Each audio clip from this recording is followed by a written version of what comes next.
la fonction de nutrition, c'est-à-dire l'appareil respiratoire, l'appareil circulatoire et l'appareil urogénital. Alors ce bloc, ça fait 142 figures. Donc vous devez avoir sur la dernière page figure 142. Alors si vous ne l'avez pas, ça veut dire qu'il manque quelque chose. Vous devez avoir la figure 142.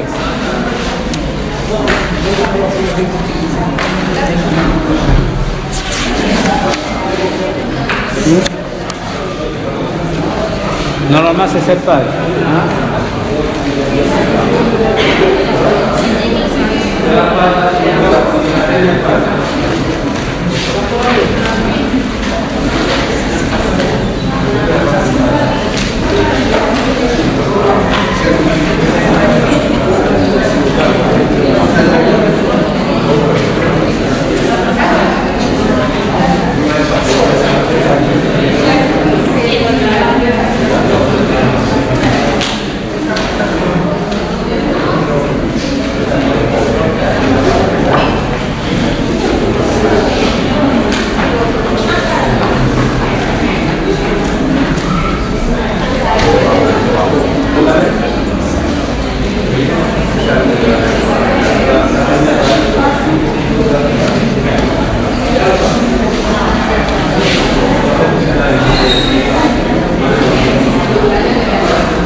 Bon, il faut évidemment,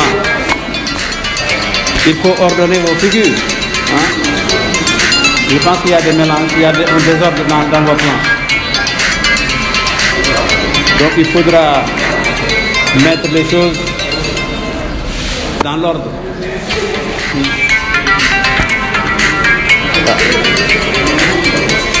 Alors hier, nous avons essayé de... C'est qui ça? Bon. Oui. Oui.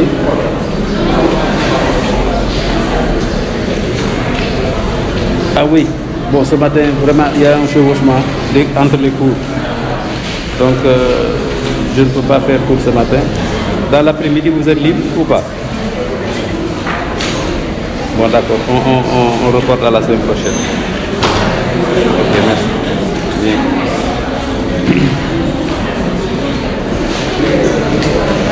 Ah, moi, je croyais que c'était ces portables-là qui faisaient le bruit. Donc, on avait commencé hier à parler de l'appareil respiratoire branchial, qui est l'appareil primitif. Parce que c'est l'appareil qui est caractéristique des vertébrés aquatiques, les agnates et les poissons. Mais aussi, on voit les branchies chez les larves d'amphibiens et chez quelques adultes d'amphibiens primitifs. Donc, l'appareil respiratoire branchial, c'est l'appareil de la respiration des vertébrés aquatiques. On a vu son organisation qui était très simplifiée chez les agnates. Il y avait un système viscéral qui est le système de support du système branchial. Et les branchies étaient disposées dans des poches branchiales qui étaient en nombre très variable suivant les genres, les espèces. Mais ces branchies tapissaient la paroi interne des sacs bronchiaux et étaient le siège de la respiration.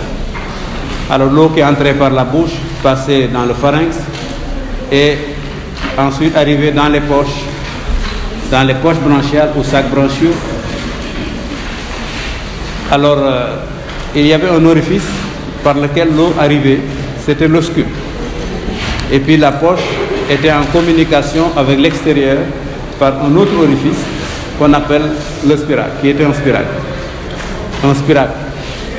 Alors, cet appareil respiratoire, vous le voyez, sa constitution, son organisation est assez simplifiée. Donc un certain nombre de poches dans lesquelles vous avez les branchies et au niveau des branchies se passent les échanges gazeux-respiratoires.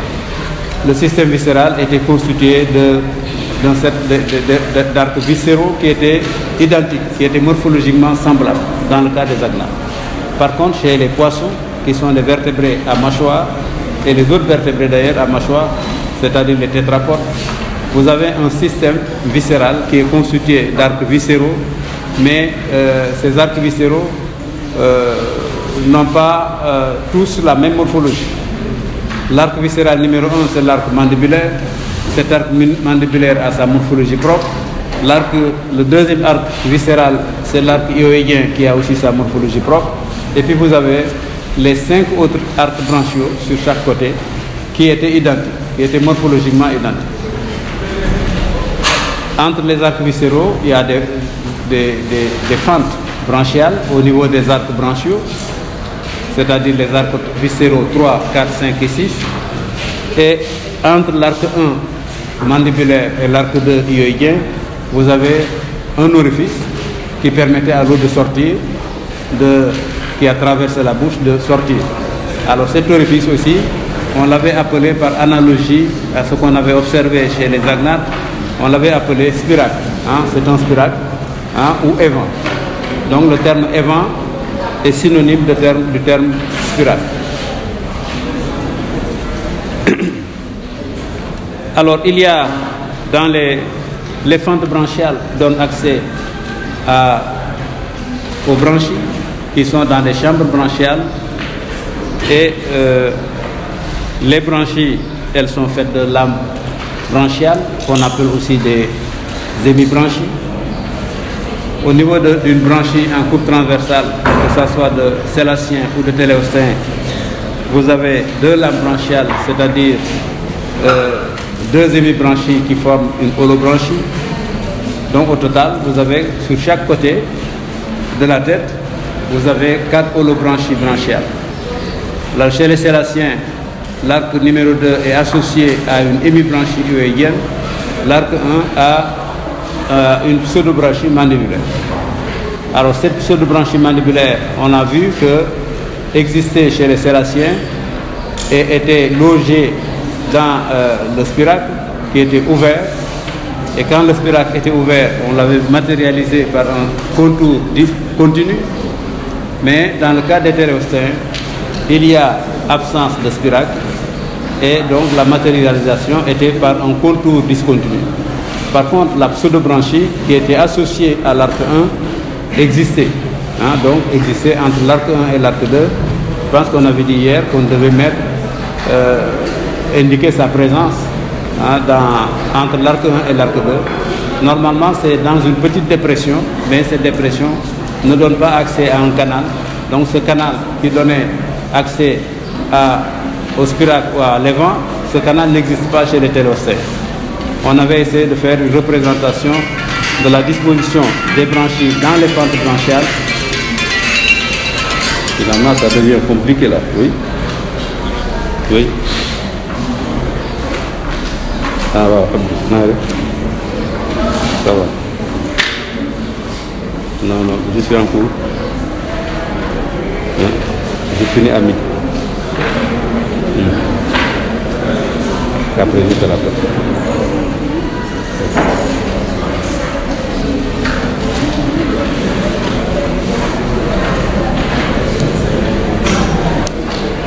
Donc, alors, on avait fait la comparaison entre la branchie de sélacien et la branchie de téléostéen.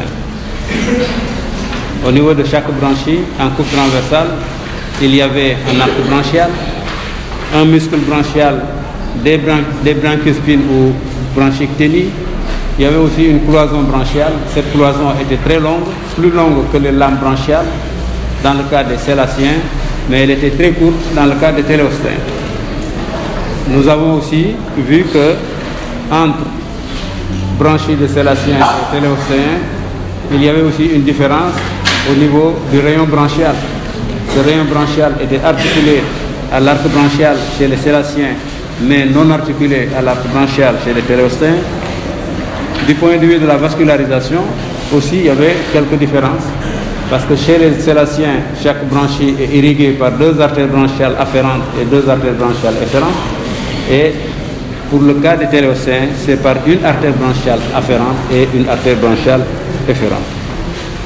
On avait fait remarquer que dans les afférences, il y avait du sang carbonaté et que dans les efférences, il y avait du sang oxygéné. Quand on prend la poche branchiale d'un cyclostome, d'un agnate, la poche est irriguée par les artères branchiales afférentes et au niveau de la poche, donc des branchies qui sont dans la poche, vous avez ce sang carbonaté qui subit une hématose et qui sort de la branchie, de la poche, par des artères branchiales efférentes. Alors, les branchies ont des dispositions variées. On l'a dit, donc il y a une possibilité de passer d'une représentation de la coupe frontale à la représentation de la disposition des branchies dans les fentes branchiales. Mais le chemin inverse était également possible. Hein, c'est-à-dire avoir une représentation de la disposition des branchies dans les fentes branchiales et imaginer aussi ce que le plan, la coupe frontale pourrait être. Hein. Bon, ça c'est un exercice, vous avez quelques illustrations déjà pour la disposition des branchies dans les fentes branchiales. Donc il faudra essayer de vous exercer à retrouver par vous-même la coupe frontale, les coupes frontales correspondantes. Hein. Bon, je pense qu'on avait aussi parlé de cette planche qui se rapporte surtout à des larves, hein, des larves de poissons et d'amphibiens. Il s'agit de poissons pulmonés, hein, parce que c'est des larves de brachyptérygiens, de protoptères, de lépidosirènes. Donc, vous avez brachyptérygiens et dipnos. Les branchies larvaires sont des branchies externes. Dans le cas des amphibiens, il y a des apodes. Donc, vous avez ici un embryon, une larve, qui est dans un œuf.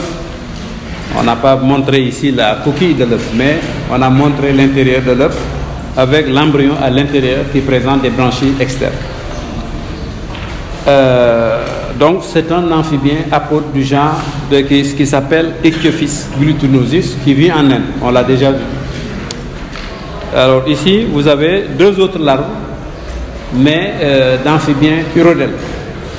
Donc il s'agit de la larve du triton crêté et de la larve de l'ambystome. L'ambystome, c'est la figure 45. Je ne sais pas si c'est bien marqué 45 sur vos figures. Hein? Donc l'ambystome, ce n'est pas l'ambulostome, hein? Ce n'est pas l'ambulostome, le L non, c'est l'ambystome. Hein? L'ambystome. D'accord?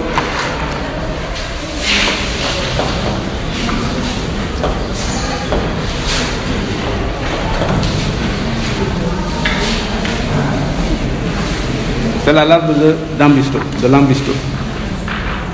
Là, vous voyez, il y a des branchies externes qui jouent un rôle respiratoire. Mais chez Ichthyophis glutinosus, en plus du rôle respiratoire, la branchie joue un rôle dans la nutrition de l'animal. Et puis vous avez en bas, ce sont des larves d'amphibiens anoures. Là, on voit aussi apparaître, au tout début du développement embryonnaire, des branchies externes situées sur la bordure, donc sur le côté de la tête. À la base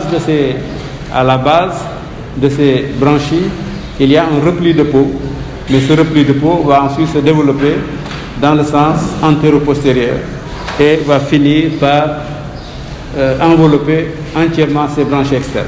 Donc ces branchies externes qui étaient externes deviennent maintenant des branchies internes, vont être logées dans une chambre branchiale.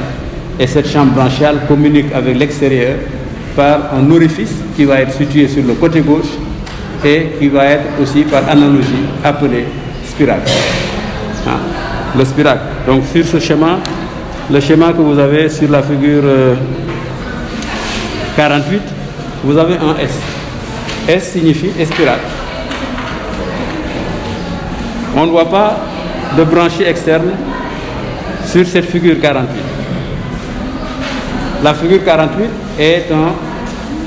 c'est le produit un peu de l'évolution de la figure 46. 46 devient 47 et puis 47 devient 48. Alors cette figure 48 vous présente le repli cutané qui communique avec l'extérieur par un spirale. Un spirale qui est situé sur le côté gauche. Et donc vous avez là une vue latérale gauche de l'animal. C'est une vue latérale gauche. Alors il y a des flèches, la flèche A et la flèche B sur les figures 47 et 48 vous montrent les niveaux de section pour obtenir les figures 49 et 50. Bon, 49-50, on vous montre simplement l'organisation interne de l'animal avec les branchies qui étaient externes au niveau de la figure 47 qui deviennent internes au niveau de la figure 48.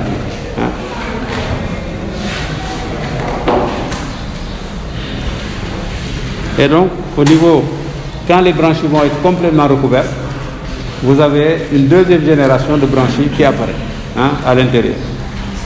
Vous voyez, sur la figure 47, vous avez BR1, c'est la première génération de branchies. Mais quand on va à 48, en coupe transversale, indiquée par B, là on voit apparaître BR2, en plus de BR1.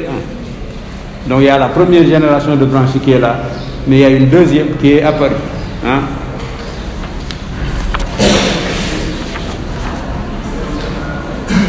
Vous avez compris tout ça?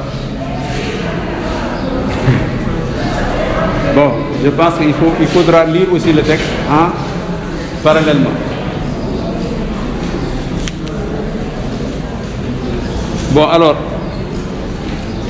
donc à côté de l'appareil respiratoire branchial,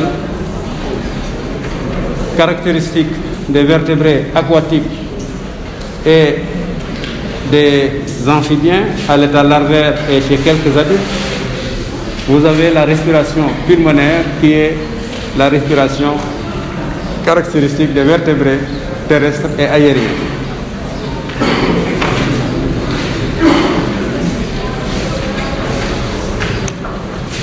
Alors, mais le poumon existe aussi dans des vertébrés qu'on pourrait considérer comme étant des vertébrés à cheval entre le milieu terrestre et le milieu aquatique. Donc certains vertébrés ont développé des poumons, en plus des branchies, parce qu'on quitte le milieu aquatique où la respiration était branchiale et branchiale. On doit conquérir le milieu terrestre, mais entre les deux milieux, vous avez un groupe de vertébrés qui va présenter un appareil respiratoire pulmonaire, qui vont présenter des poumons. Alors, parmi les poissons déjà, il y a les brachioptérygiens avec le polyptère, les prosoptérygiens avec le sélacanthe, et vous avez aussi les dipnostes avec le protoptère, le Neoceratodus et le Lepidostyrène. Donc tous ces poissons présentent déjà un poumon, donc pour présignaler un peu l'avènement de cet appareil respiratoire pulmonaire chez les vertébrés terrestres et aériens. On va retrouver le poumon chez les tétrapodes, c'est-à-dire les amphibiens ou batraciens, chez les reptiles, les oiseaux et les mammifères. Alors en plus d'avoir l'appareil respiratoire branchial, vous avez les poumons. Mais chez les amphibiens, la particularité, chez les adultes, c'est aussi d'avoir la peau, qui est l'organe respiratoire principal. On va envisager le poumon, mais chez les amphibiens, la peau est l'organe respiratoire principal. Alors vous voyez ici sur cette planche,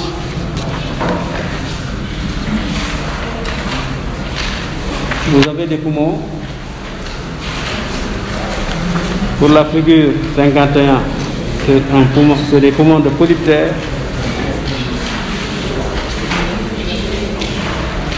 54, c'est protoptère et Neoceratodus. Protoptère et Neoceratodus, ce sont des dipnostes. Le polyptère est un braqueur ptérygien. Et là, sur cette figure, vous avez l'appareil digestif.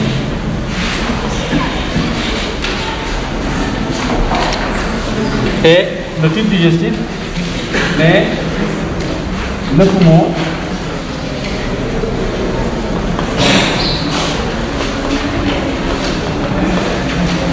bon, on va dire, il y a quelque chose ici, et puis il y a quelque chose ici.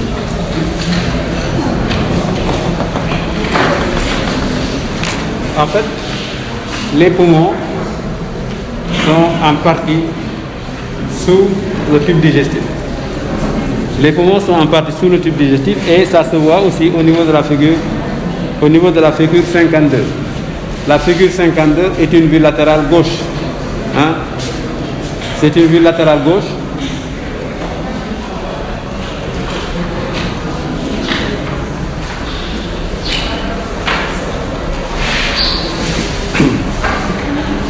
De l'appareil respiratoire pulmonaire. La figure 51 est une vue dorsale des poumons. Hein? C'est une vue dorsale. Dans cette vue dorsale, vous voyez les poumons qui sont en partie sous le tube digestif. C'est pour ça que j'ai mis des pointillés pour indiquer que c'est une position sous-jacente. Hein? C'est une position sous-jacente. Mais c'est une position sous-jacente mais partielle. Hein? Tous les poumons ne sont pas sous le tube digestif.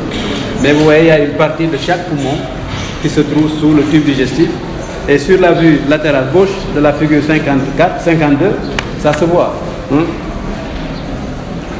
Il y a un poumon droit et un poumon gauche. Le poumon droit étant plus développé que le poumon gauche, donc chez le polyptère, qui est un braqueur ptérygien. Si on prend le protoptère, il a un poumon droit plus développé que le poumon gauche.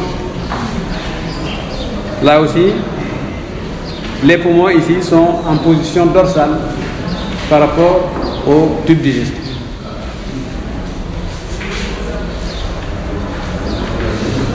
Ouais, dans le cas de... Vous avez ici le tube digestif, mais les poumons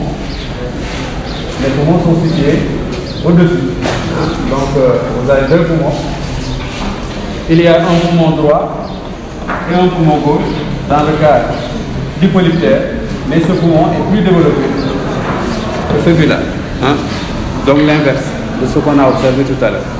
Ici, les poumons sont en partie sous le tube digestif. Donc c'est pour ça que j'ai représenté par un trait discontinu. Mais là, les poumons sont au-dessus du tube digestif. Là, c'est le poumon gauche. Et là, le poumon droit.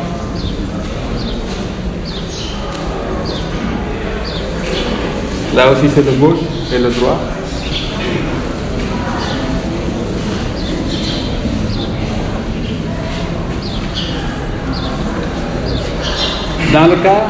Dans le cas de Neoceratodis, figure 57, il y a un seul poumon.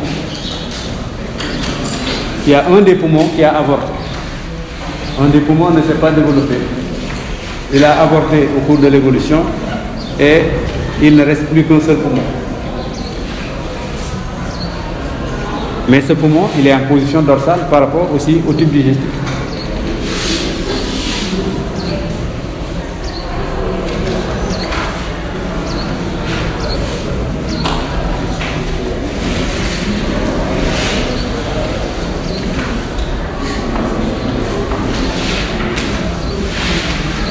Alors, les figures 53, 56 et 58, ce sont des coupes transversales.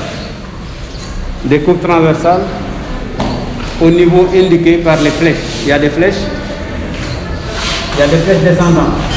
Je ne sais pas si au niveau de chaque figure, sur les coupes, sur les vues latérales gauche, vous avez une flèche qui est orientée vers le bas.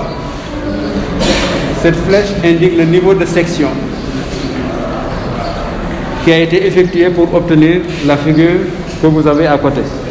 La figure 53 vous montre les deux poumons, droit et gauche, qui sont situés sur l'œsophage, en partie sur l'œsophage. Vous avez la même chose pour la figure 56. La figure 56 qui se rapporte au protoptère.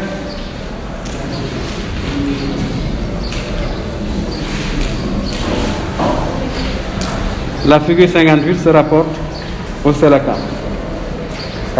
58 à Neoceratodis, pardon. À Neoceratodis. Là aussi, vous voyez ici le poumon droit qui est au-dessus du tube digestif.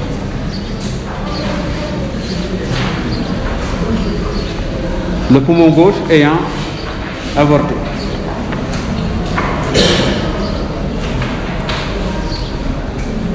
« 57, c'est le poumon de Neoceratodis qui est en position dorsale par rapport au tube digestif. Sur la figure 58, on voit aussi ce poumon droit qui est le seul qui existe, qui est en position dorsale par rapport à l'œsophage. Le poumon gauche ayant avorté.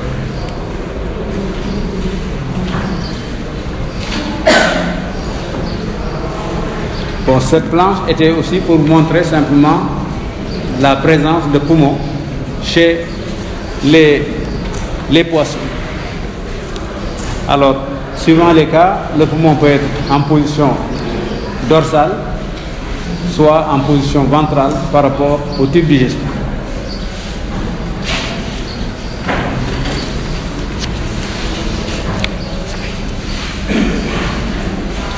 Alors généralement,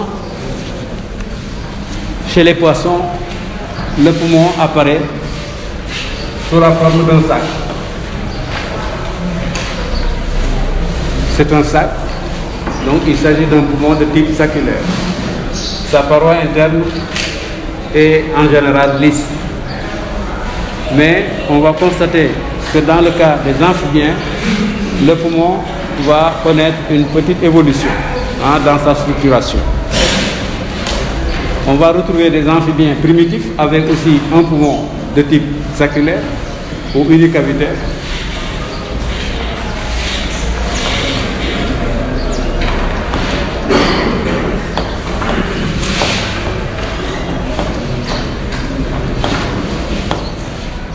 Donc le type unicavitaire ou le type saculaire, donc c'est ce poumon à paroi interne lisse.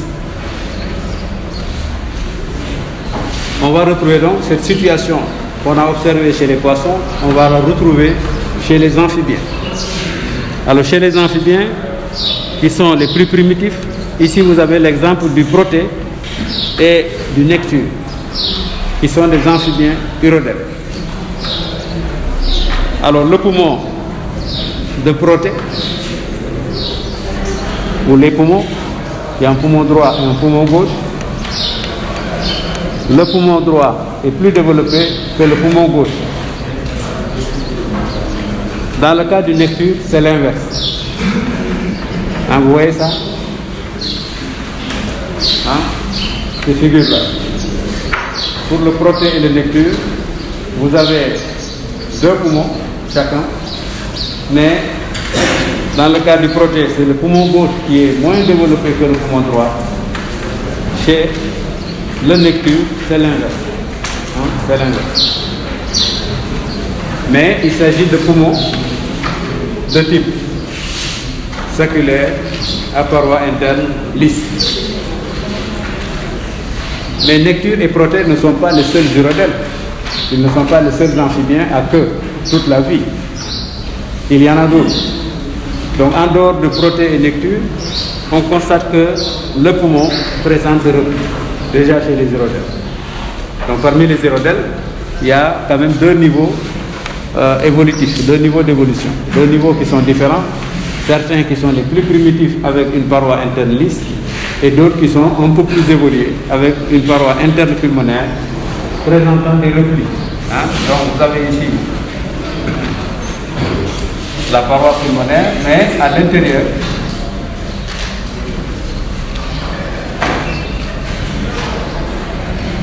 il y a des replis qui apparaissent. Donc ici, la muqueuse interne, la paroi interne pulmonaire, présente des replis. Donc, dans les urodèles, il y a certains dont le poumon a une paroi interne lisse, d'autres présentent déjà des replis. La présence de replis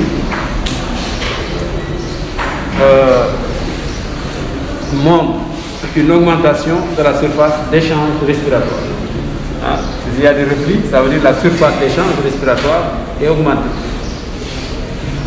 Et plus ce nombre est important, plus la surface respiratoire elle est importante, plus l'activité respiratoire aussi est importante. Donc chez les nectures et protées, vous avez une respiration, une surface respiratoire qui est assez limitée, une intensité respiratoire aussi assez limitée, mais cette intensité respiratoire est augmentée dans le cas des autres urodèles, c'est-à-dire les urodèles autres que protées et nectures. Alors, vous avez ici le poumon d'un amphibien anoure. Un amphibien anoure, c'est les grenouilles, les crapauds, les rainettes, etc. Et vous voyez ici à l'intérieur, on a représenté plusieurs replis de la paroi interne pulmonaire. Donc vous avez ici la paroi du poumon externe. À l'intérieur, vous avez des replis, etc. Mais sur ces replis primaires, vous avez d'autres replis qui apparaissent. D'autres replis qui apparaissent.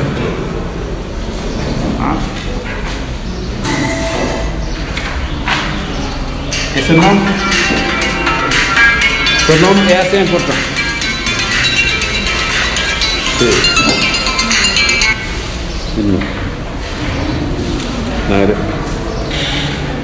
Alhamdulillah.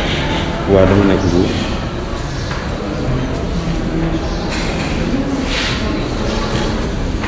ouais SVT non 2019 2020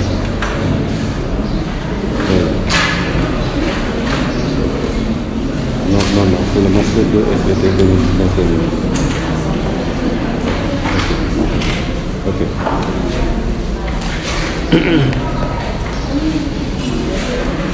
Donc chez les amphibiens, vous avez différents niveaux d'organisation, différents niveaux d'évolution de l'appareil pulmonaire. Il y a des amphibiens chez lesquels vous avez un poumon de type unicavitaire, à paroi interne lisse, il n'y a pas de repli. Et d'autres amphibiens chez lesquels vous avez des replis. Et plus ce nombre de replis est important, plus la surface respiratoire est importante, plus l'activité respiratoire aussi et l'intensité respiratoire est intense. Donc vous voyez ici, déjà, avec ces quelques schémas, on pressent déjà une certaine évolution de l'organisation de l'appareil respiratoire pulmonaire chez les amphibiens. Alors, à côté des amphibiens, vous avez les reptiles qui présentent aussi un poumon.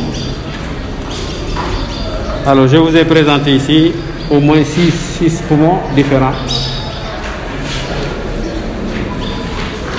Pour les figures 64, 65 et 66, il s'agit de poumons unicavitaires. C'est une cavité, simplement. Ce sont des poumons unicavitaires. Pour les figures 64, 65, 66, ce sont des figures de poumons unicavitaires.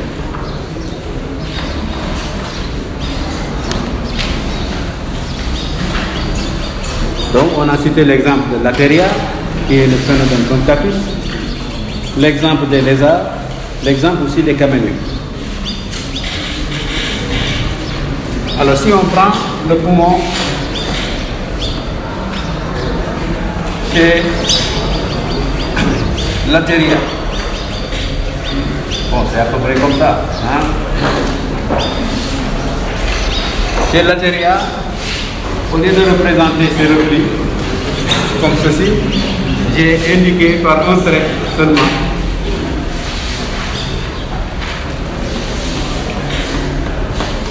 les replis. Chaque trait ici est un repli. Mais au lieu de les représenter comme ici, je les représenté de façon plus simplifiée. Et on voit que sur l'ensemble du pourtour du poumon, vous avez des replis. Alors bien qu'il soit très ancien, l'intensité respiratoire quand même pulmonaire est très importante. Parce que vous voyez, il y a beaucoup de replis sur la surface interne pulmonaire et on a même deux générations de replis. Il y a des replis qui sont longs, qui sont plus longs que d'autres. Vous voyez. Il y a des replis courts, d'autres qui sont plus longs. Donc il y a deux générations de replis. Donc une augmentation importante de la surface respiratoire.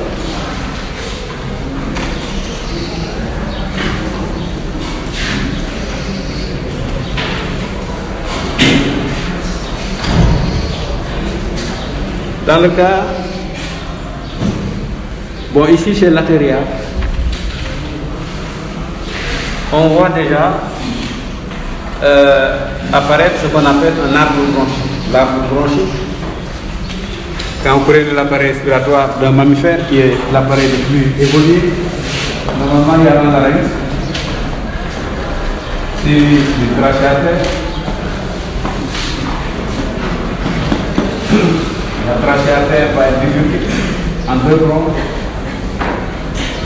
extrapulmonaires. Les bronches extrapulmonaires se prolongent par des bronches intrapulmonaires. Et ces bronches intrapulmonaires présentent des bronchioles. Les bronchioles présentent ici à la fin un sac dont les parois présentent des évaginations correspondant à des alvéoles pulmonaires, au niveau desquels se passent les échanges gazeux respiratoires. Donc vous voyez ici, si on tourne ça en sens inverse, on a une sorte d'arbre qu'on appelle l'arbre bronchique. L'arbre bronchique, donc vous avez ici le tronc, et ça, ce seraient les branches de l'arbre bronchique. Les branches représentent un peu les branches de cet arbre bronchique. Alors dans le cas des mammifères, cet arbre bronchique il est complet, puisqu'il comporte l'ensemble de ces éléments. Trachée artère, bronche extrapulmonaire, la bronche extrapulmonaire, c'est la partie externe, la bronche intrapulmonaire, elle est là, et à part la bronche intrapulmonaire, la bronche principale, vous avez formation des bronchioles, et les bronchioles débouchent dans des sacs alvéolaires. Mais cet arbre bronchique, sa mise en place a été progressive. Dans le cas de Lateria, ici, vous avez l'arbre bronchique qui commence à se mettre en place. Donc il apparaît seulement une trachée artère. Et cette trachée débouche directement dans les poumons. Vous voyez, on est vraiment en stade de balbutiement. On est en stade de conception, j'allais dire, de l'arbre bronchique. Donc au départ, on a mis en place seulement une trachée artère et la trachée débouche directement dans les poumons. On n'a pas encore les autres éléments de l'arbre bronchique. Alors chez les lézards et les caméléons, vous avez des bronches extrapulmonaires qui apparaissent, en plus de la trachée. Donc vous voyez ici, là, il y a quand même une idée complémentaire. Donc il y a quelque chose qui s'est ajouté à la trachée artère. Donc sur les bronches, sur les lézards et caméléons, et d'autres, bien sûr, il y a d'autres reptiles qui présentent aussi une configuration similaire de l'appareil respiratoire pulmonaire. Alors là, vous avez le poumon, mais il y a une branche extrapulmonaire qui va déboucher. Ça, c'est la branche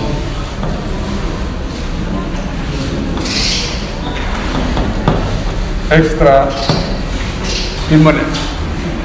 Donc en plus de la trachée, vous avez cette bronche qui apparaît et qui va déboucher donc directement dans les poumons. On n'a pas encore de bronche intrapulmonaire. Mais la bronche intrapulmonaire va apparaître chez d'autres reptiles comme les tortues, les caïmans, les varans.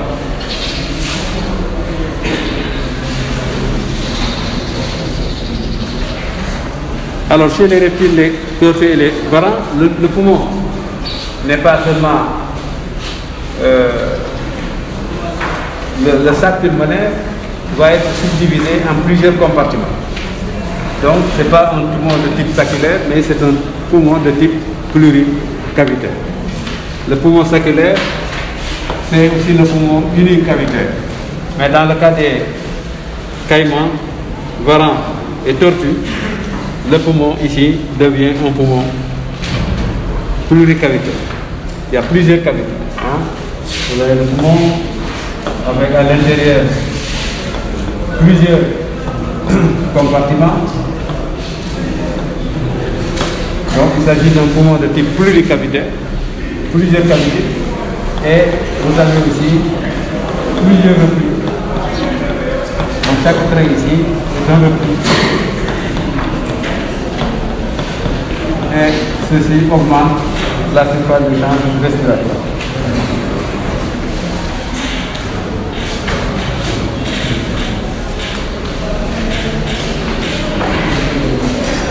Bon, chez les reptiles déjà, il y a aussi une évolution de l'appareil respiratoire pulmonaire. Vous avez des reptiles chez lesquels le plus primitif c'est le Sphenodon truncatus qui présente des poumons à parois internes plissées, donc avec intensité respiratoire importante, mais ces poumons sont en relation avec la trachée artère et directement. Il n'y a pas de bronche extrapulmonaire, ni de bronche intrapulmonaire. Chez d'autres reptiles, on retrouve, chez les autres reptiles d'ailleurs, on retrouve toujours ces replis, mais quand la bronche externe est prolongée par une bronche intrapulmonaire, on voit apparaître beaucoup de cavités. Le poumon va être un poumon de type pluricavitaire et il va avoir donc une activité respiratoire plus importante. Alors je vais vous faire remarquer aussi au niveau des caméléons. Chez le caméléon, le poumon va présenter deux parties.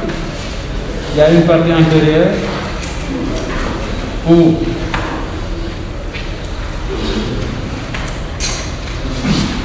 il y a des replis longitudinaux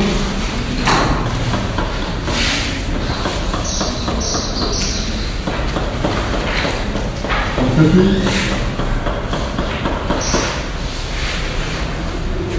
Dans le cas des caméléons, vous avez les replis qui sont situés dans la partie antérieure du poumon. Donc l'intensité respiratoire, la respiration se fait à ce niveau-là. Là où il y a les replis. Mais dans cette partie postérieure, la partie postérieure du poumon est considérée comme étant un sac. C'est un sac aérien. Donc l'air s'accumule dans cette partie. Mais les échanges gazeux respiratoires se font dans la partie antérieure. Donc voilà la fonction respiratoire du poumon est effectuée dans cette partie antérieure qui a des replis. Mais la partie postérieure du poumon est un sac. C'est un sac aérien. Donc il y a de l'air qui s'accumule seulement dans cette poche, dans cette partie postérieure. Bon, ça c'est une particularité des poumons des caméléons. Donc chaque poumon présente un sac aérien postérieur et une partie antérieure respiratoire qui assure la fonction respiratoire.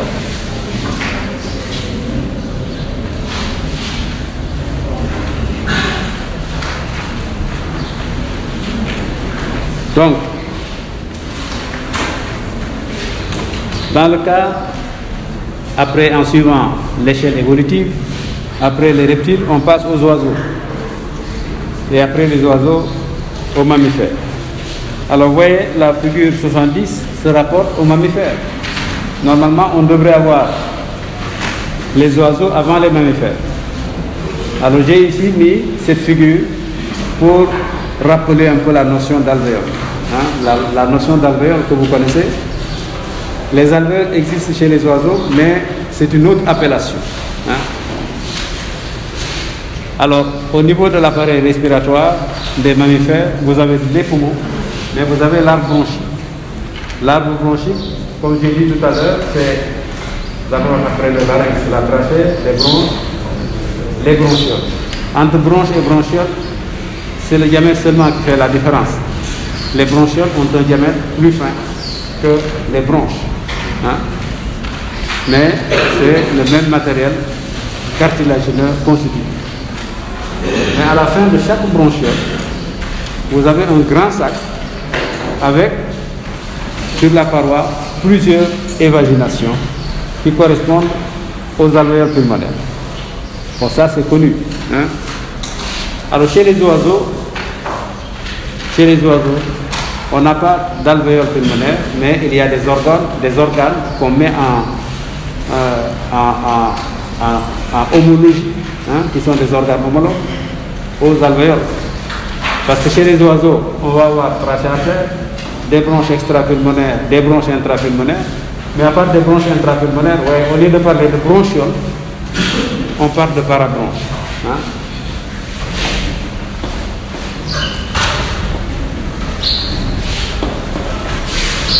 Donc il y a des parabronches qui naissent des bronches intrapulmonaires ou des bronches principales.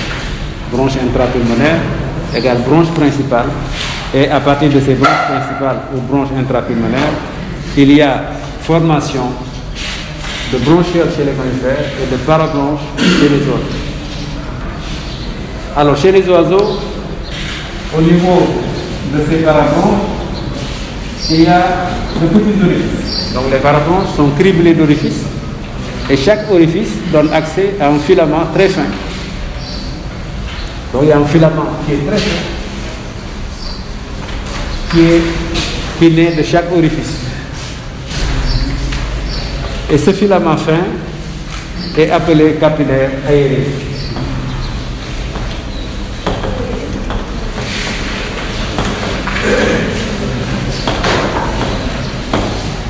Est appelé capillaire aérien.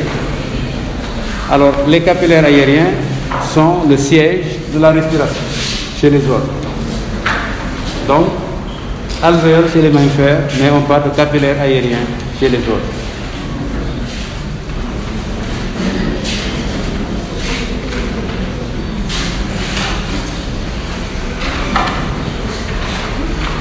Bon, la figure 70 se rapporte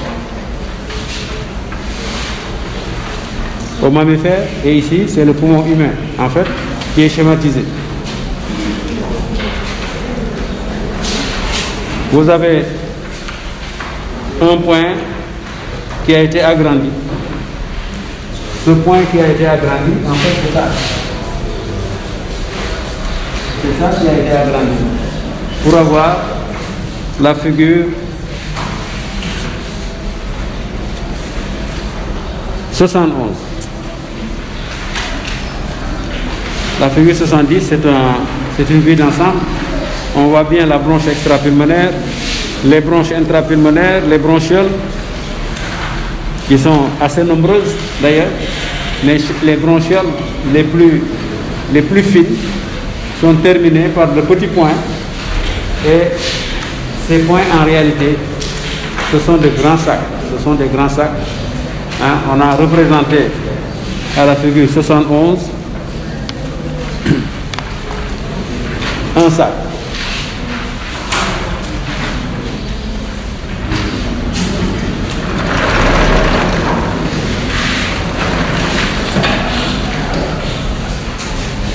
Au niveau de la figure 71, voilà.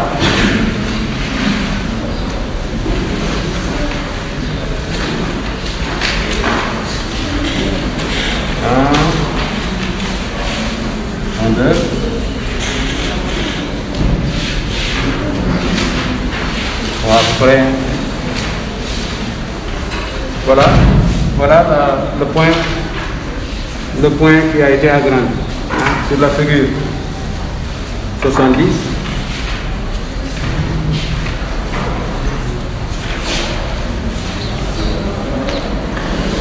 C'est un grand sac.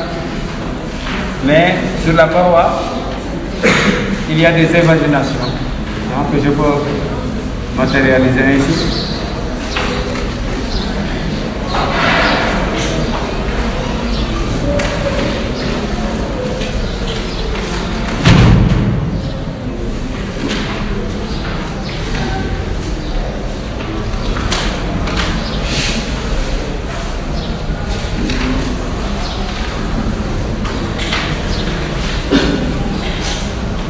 Alors ici, chaque imagination correspond à une alvéole, une monnaie. Voilà une alvéole. Ça aussi, ça aussi, hein, ça aussi, ça aussi, ça aussi. Ça aussi, etc. Donc ce sont des alvéoles. Alvéoles pulmonaires.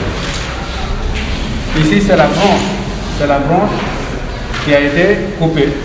Hein? C'est la coupe longitudinale de la branche, de l'extrémité de la branche. Et on voit sur cette extrémité, à l'intérieur, la branche est tapissée de cellules. Donc c'est des cellules. Je mets le noyau. Hein? Mais il s'agit de cellules ciliées. Il y a des cils. Hein, sur la paroi. Il y a des cils.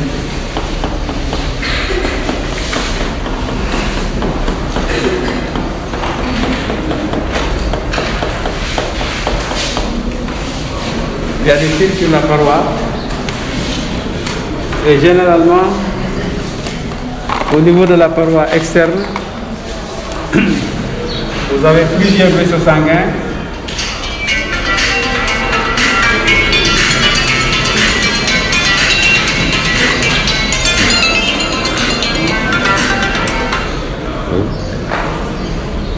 Oui, ça va?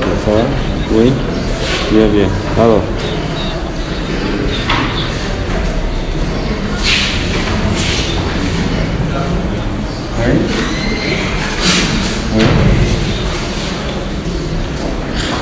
Actuellement, je suis en cours, je descends à midi. Je ne sais pas. Oui, d'accord. Je descends à midi. En principe, à midi 5, je suis à mon bureau. Tout à l'heure, d'accord. Ok. Donc, ce que j'ai mis, en fait, en rouge, ça correspond à des vaisseaux sanguins.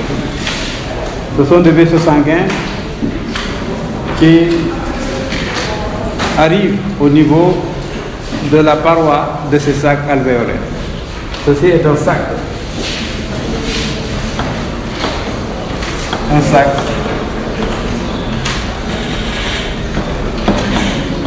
Un sac alvéolaire.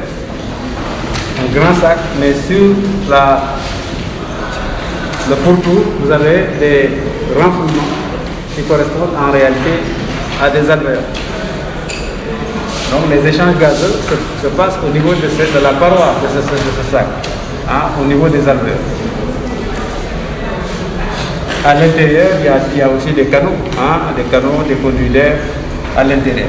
Alors l'air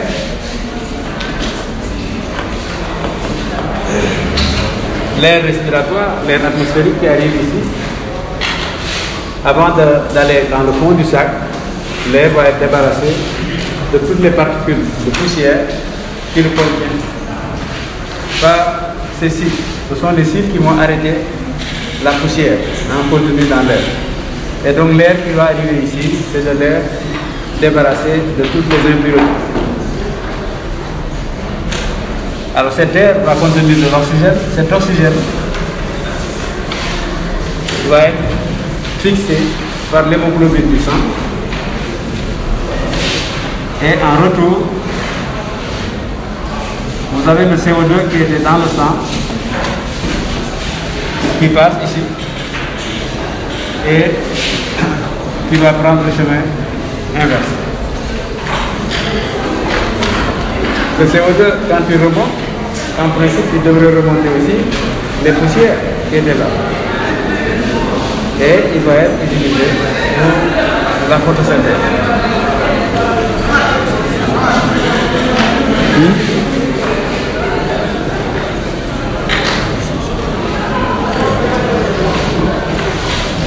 Donc voilà, de façon un peu plus simplifiée, le schéma de la figure 71.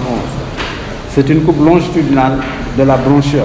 La bronchure est coupée, mais on voit aussi l'intérieur du sac alvéolaire.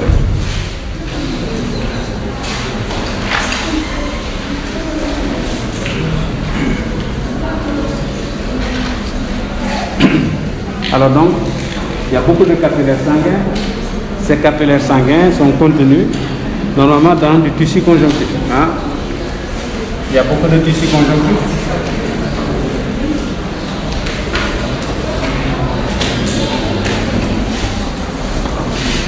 Ceci, c'est pour marquer qu'il y a des tissus conjonctifs.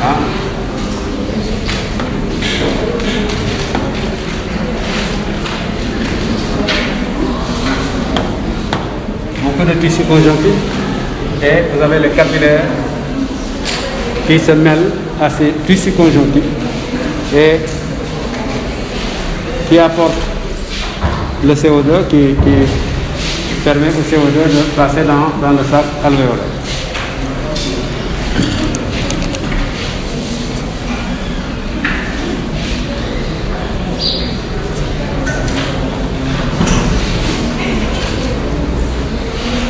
Alors la figure 72 montre l'organisation de l'appareil respiratoire branchial d'un oiseau. Alors vous avez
les oiseaux,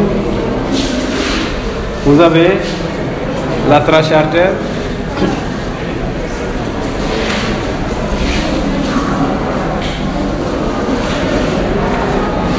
Alors ce renforcement correspond un peu au larynx. Le larynx, au niveau du larynx, il y a un organe que l'on appelle la glotte.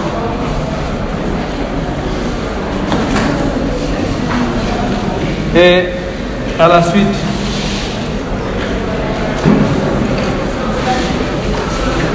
de larynx, vous avez la trachée artère.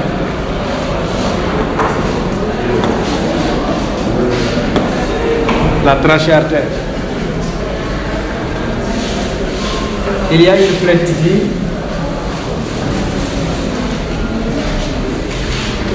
qui indique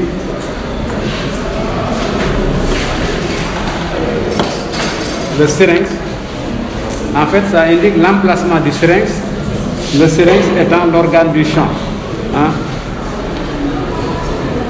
L'organe du chant des oiseaux est situé à la bifurcation des bronches. On n'a pas représenté l'organe, mais on a ici la flèche qui indique son emplacement. Hein?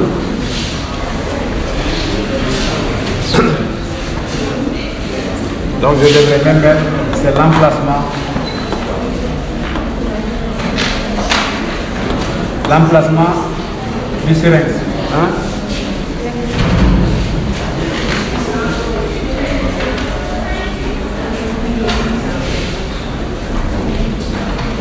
Bon, on a marqué ici lance. Je pense que tout le monde sait ce que ça signifie. Alors ça c'est une vue externe du poumon. Et là c'est une vue interne. Ici on voit l'intérieur du poumon. Ici c'est une vue externe du poumon. Mais sur cette vue externe, on voit les sacs qui sont associés au poumon. Ce sont des sacs aériens et ça, c'est une des particularités de l'appareil respiratoire des oiseaux. La présence de sacs, il s'agit de sacs aériens.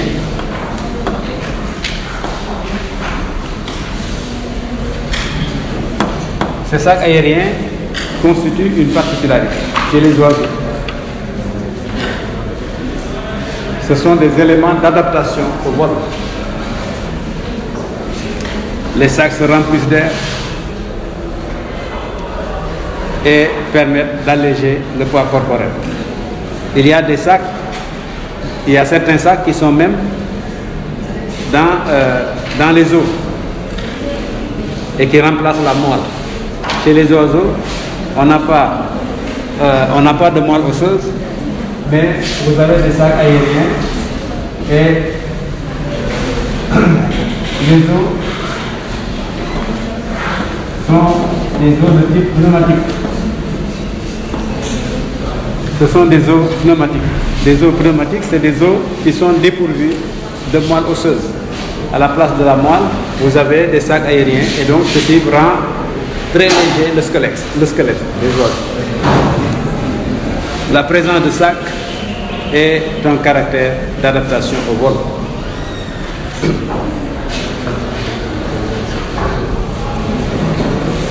Donc ici, associé à l'appareil respiratoire pulmonaire, vous avez des sacs aériens qui sont au nombre de 6 paires.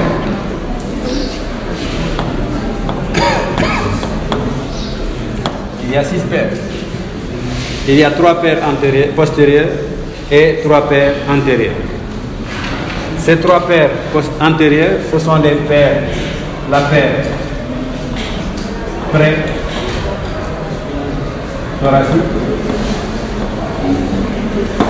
pré-thoracique, post-thoracique, et ici vous avez un sac.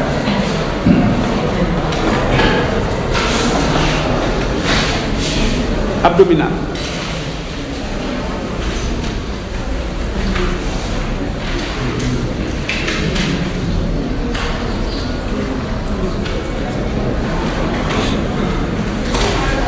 Donc vous voyez que l'air l'air qui rentre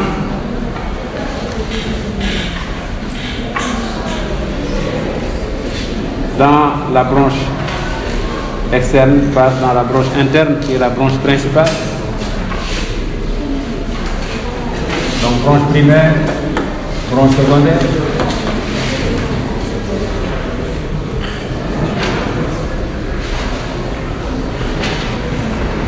Ça passe, l'air peut passer dans les sacs aériens.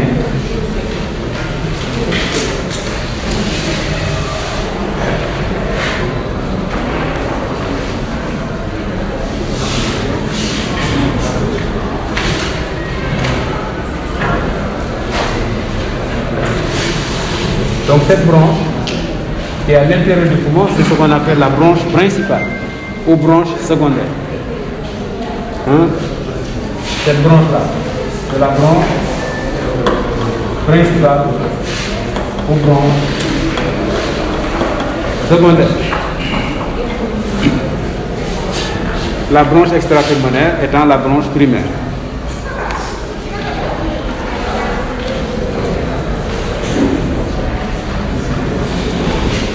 Alors ici,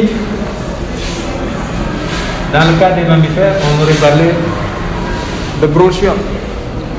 Mais ici, les branches qui sont en relation avec la branche principale, ce sont les parabronches. Donc ici, il s'agit de parabronches. C'est une parabronche. Une parabronche. Les parabronches ont des parois criblées d'orifices et chaque orifice donne accès à un filament très long qui correspond au capillaire aérien. Hein? Ça, c'est un capillaire aérien.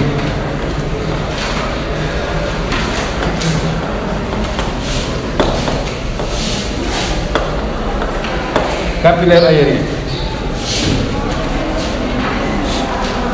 Donc, sur la légende, après branche principale, vous avez parabronche plus capillaire aérien. Hein?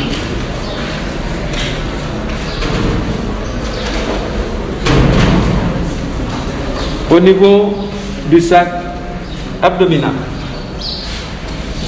l'air qui arrive dans ce sac peut aussi, comme dans les autres sacs d'air, peut revenir dans la branche secondaire, dans la branche principale.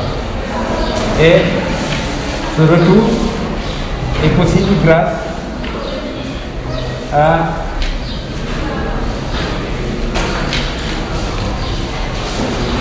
à d'autres branches, hein, que l'on appelle des branches récurrentes. Ça c'est une branche récurrente. Je l'écris ici, branche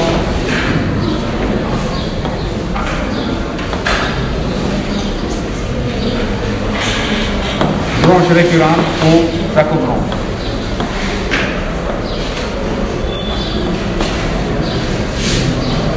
Les branches récurrentes ou sacobranches, ce sont des branches qui permettent à l'air contenu dans les sacs de remonter dans la branche principale.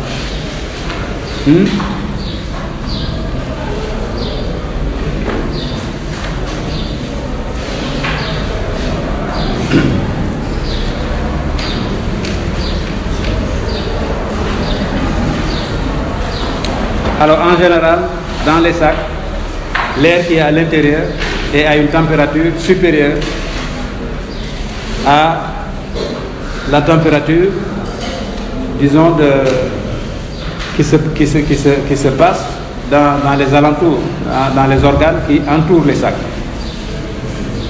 Alors puisqu'il y a de l'air très chaud ici, l'air va entraîner une évaporation intertissulaire. Tous les tissus qui sont en contact avec les sacs vont perdre de l'eau. Et donc, il va y avoir dans les sacs une production d'eau. La production d'eau va avoir pour effet d'abaisser la température corporelle de l'oiseau. Quand vous avez les oiseaux qui volent, ils fournissent de l'énergie, donc le corps se réchauffe et vous avez une production d'eau ici à l'intérieur des sacs. Et cette eau va entraîner un abaissement de la température corporelle. Et c'est ça qui fait que l'oiseau, il peut voler sur de longues distances. Hein? Parce que pendant qu'il fournit de l'énergie, que son corps se réchauffe, il y a aussi ce mécanisme de production d'eau qui entraîne un abaissement de la température du corps. Donc les sacs ont un rôle régulateur de la température corporelle.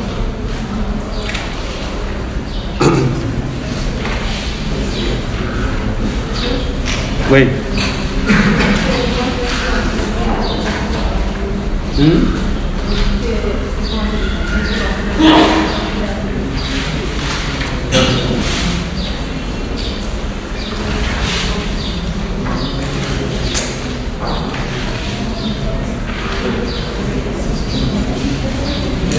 Les bronches récurrentes permettent simplement à l'air qui est contenu dans les sacs de remonter dans la bronche principale. Oui, ici, j'ai indiqué une bronche en relation avec ce sac. Quand l'air arrive, rentre dans ce sac pour remonter, soit il y a une partie comme ça peut remonter comme ça, mais ça peut aussi passer par d'autres bronches qui sont en relation avec la bronche principale. Ce sont les bronches récurrentes. Une fièvre récurrente, c'est une fièvre qui revient. Elle s'en va et revient. Hein, la fièvre récurrente, là aussi, c'est une bronche qui permet à l'air de revenir dans la bronche principale. Hein, ce sont des bronches récurrentes qu'on appelle aussi des sacobronches. Donc, ce qui est constant chez les oiseaux, c'est la présence de ces trois paires de sacs aériens postérieurs. Une paire de sacs préthoraciques, une paire de sacs post-thoraciques et une paire de sacs abdominaux. Mais au niveau de la partie antérieure, je vais représenter aussi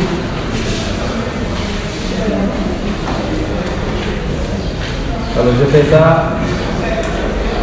ceci.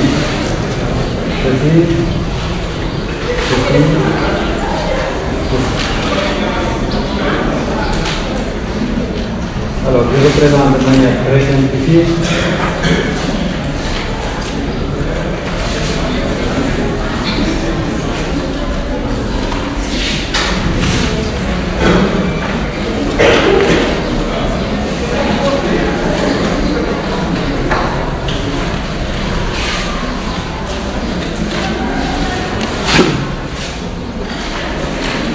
Alors, il y a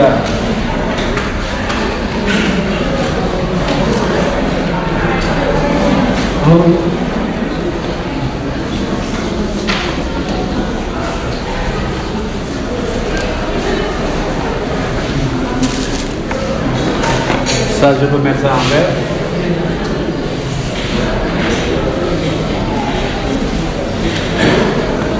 Ce que je mets en vert,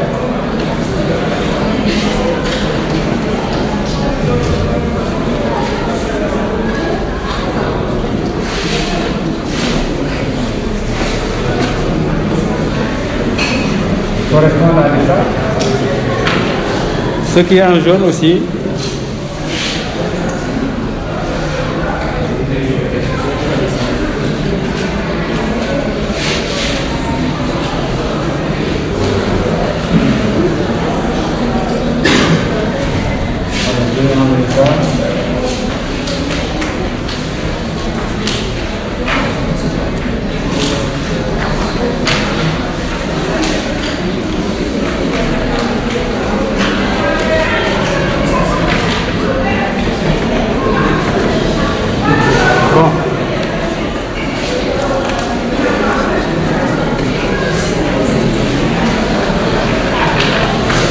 ça, c'est un sac cervical.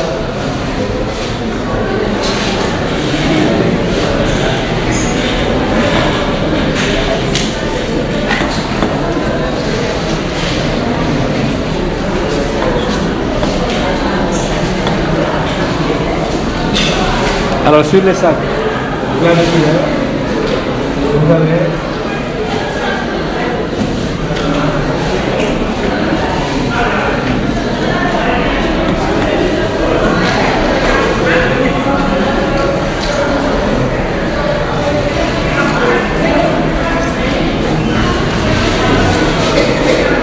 ce sont des diverticules latéraux.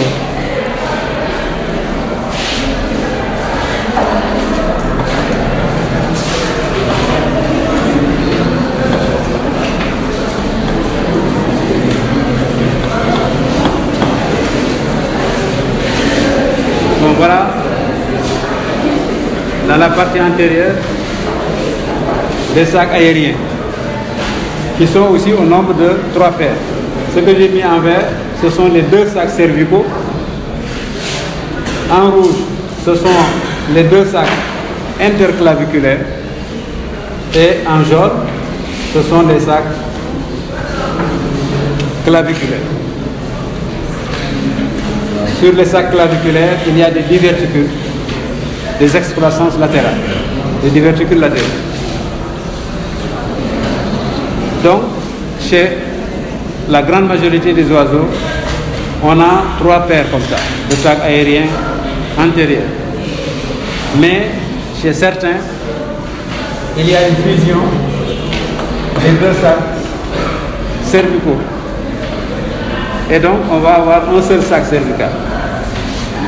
Alors, si ce cas se produit, au lieu d'avoir 6 sacs ici, on a 5 sacs. Donc, suivant les cas, on peut avoir chez les oiseaux 12 sacs ou 11 sacs. Au niveau de la partie postérieure, vous avez toujours 3 paires de sacs. Hein? Dans la partie antérieure, chez certains, chez la grande majorité, vous avez 3 paires de sacs antérieurs, une paire de sacs cervicaux, une paire de sacs interclaviculaires et une paire de sacs claviculaires. Mais dans certains cas, il y a une fusion entre les 2 sacs cervicaux et on n'a qu'un seul sac cervical. Et dans ce cas-là, on a 5 sacs au lieu d'avoir 6 sacs antérieurs. Donc quand on a 5 sacs antérieurs et 6 sacs postérieurs, ça fait 11 sacs. Mais si les sacs-là ne sont pas fusionnés, les 2 sacs cervicaux, on va avoir 6 sacs ici et 6 sacs ici. Bon, vous voyez que j'ai séparé dans la représentation les sacs antérieurs et les sacs postérieurs. Mais dans la réalité, tous ces sacs sont interconnectés. Hein? Il y a une communication entre l'ensemble des sacs aériens, antérieurs et postérieurs. Hein?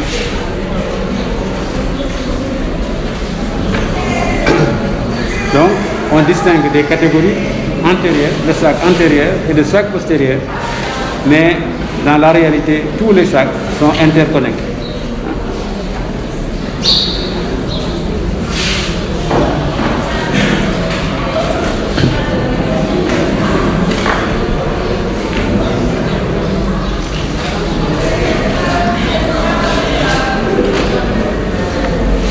Vous voyez donc que chez les oiseaux et chez les mammifères, l'appareil respiratoire pulmonaire, l'appareil respiratoire pulmonaire est presque bâti suivant le même plan.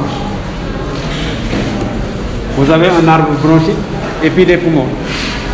Dans le cas des oiseaux, les poumons se moulent aux côtes. Donc si vous voulez détacher les poumons, souvent, ce n'est pas possible. Hein? Il y a toujours une partie du poumon qui reste avec les côtes. Par contre, chez les mammifères, c'est possible de détacher les poumons de la paroi du squelette, hein, sans les altérer. Les poumons de mammifères vont être entourés d'une membrane. Alors cette membrane, quand elle est observée au microscope électronique, la membrane va apparaître sous la forme de deux parois qu'on appelle des feuillets. Et entre ces feuillets, vous avez un liquide, une sorte de lubrifiant. Et c'est grâce à la présence de ce liquide que vous avez une certaine élasticité de ces poumons. Donc les poumons peuvent avoir une certaine élasticité chez les mammifères. Mais pour ce qui concerne l'appareil respiratoire, l'arbre bronchique, vous avez une trachée artère, des bronches extrapulmonaires, ce sont les bronches primaires. Ensuite, les bronches intrapulmonaires ou bronches secondaires ou bronches principales. Et vous avez chez les mammifères, il y a des bronchioles. Dans le cas des oiseaux, on parle de parabronches. Chez les mammifères, on parle d'alvéoles, qui sont les sacs, qui sont les parois, qui sont situés sur la paroi des sacs alvéolaires. Chez les oiseaux, on ne parle pas d'alvéoles, mais on parle de capillaires aériens. Les capillaires aériens et les alvéoles sont le siège de la respiration, de la respiration des échanges gazeux respiratoires.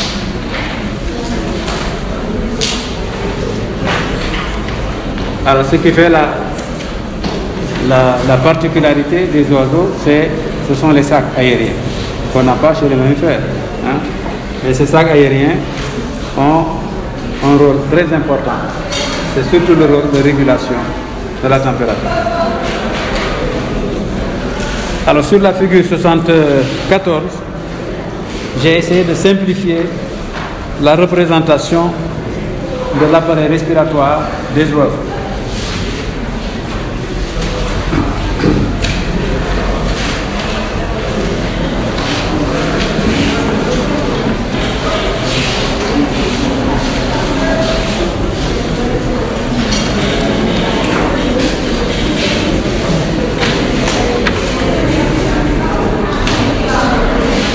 Alors vous avez la trachée.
Le parenchyme pulmonaire.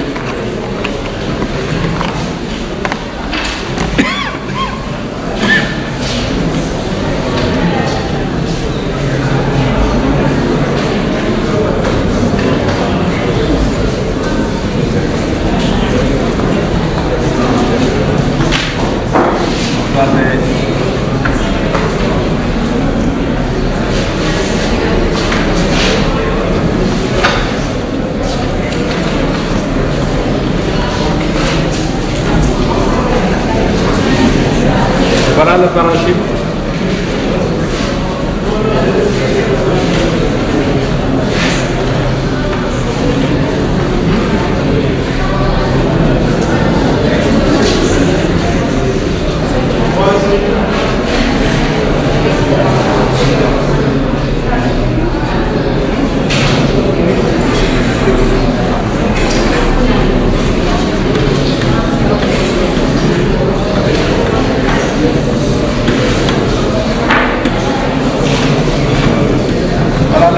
Pulmonaire. Et vous avez un certain nombre de conduits d'air ici.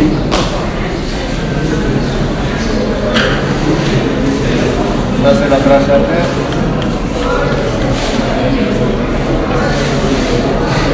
Ça c'est la bronche. La bronche primaire.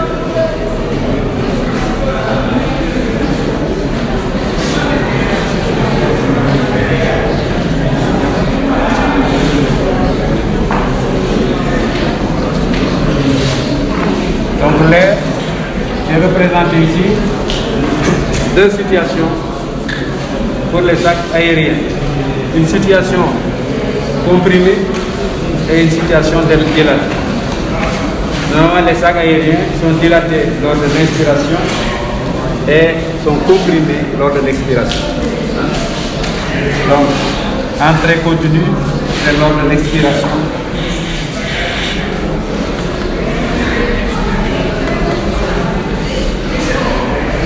Et ici, c'est lors de l'inspiration. Lors de l'inspiration, augmentation de volume des sacs. Et lors de l'expiration, une diminution de volume.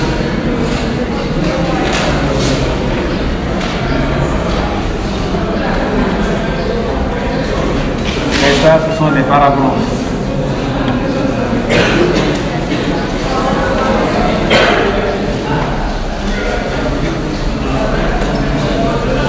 Ça, c'est la bronche secondaire.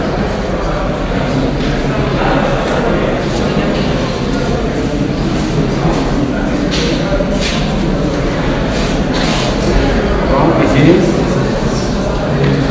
c'est le parenchyme.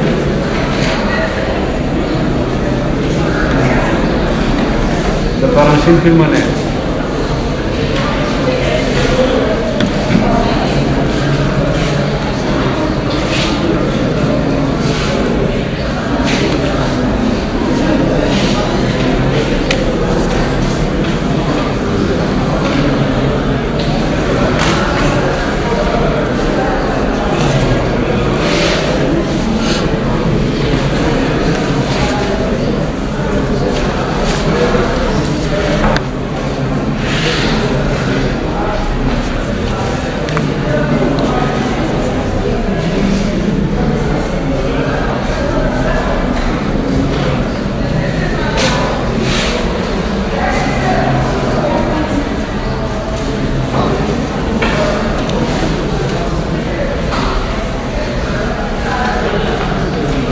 Bon, en ce qui concerne l'appareil respiratoire, donc, cet appareil a d'abord été branchial, puis pulmonaire, chez les vertébrés.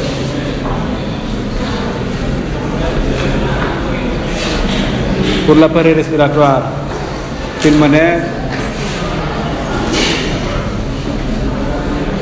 on a d'abord assisté à des poumons, à la présence de poumons à parois internes lisses qui sont de type saculaire, et ensuite à l'avènement de poumons à parois internes plissées avec plusieurs cavités qui sont des poumons de type pluricavitaire. Donc le poumon de type pluricavitaire est venu après le poumon de type unicavitaire ou saculaire. Nous avons aussi vu que l'appareil, le système, l'arbre bronchique s'est mis en place progressivement. D'abord, mise en place d'une trachée artère, ensuite mise en place de bronches extra-pulmonaires, puis de bronches intrapulmonaires. Et c'est seulement au niveau des oiseaux et des mammifères que l'arbre bronchique a été complètement élaboré.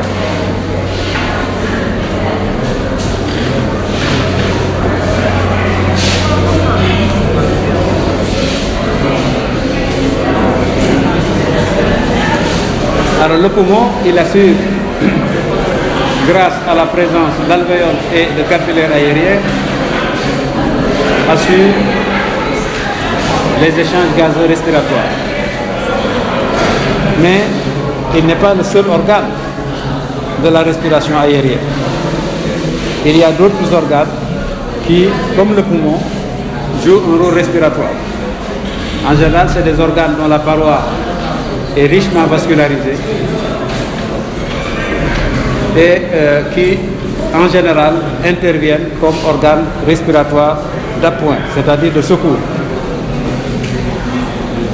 Quand les poumons ne permettent pas, avec les bronchies, de satisfaire les besoins en oxygène respiratoire, il y a d'autres organes qui entrent en jeu et qui permettent, disons, de satisfaire, qui aident à satisfaire les besoins en oxygène respiratoire.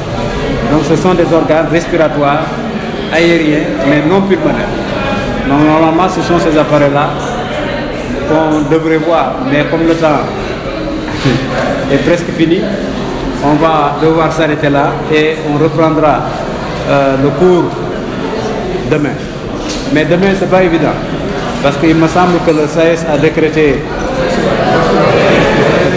Donc je vous reverrai la semaine prochaine.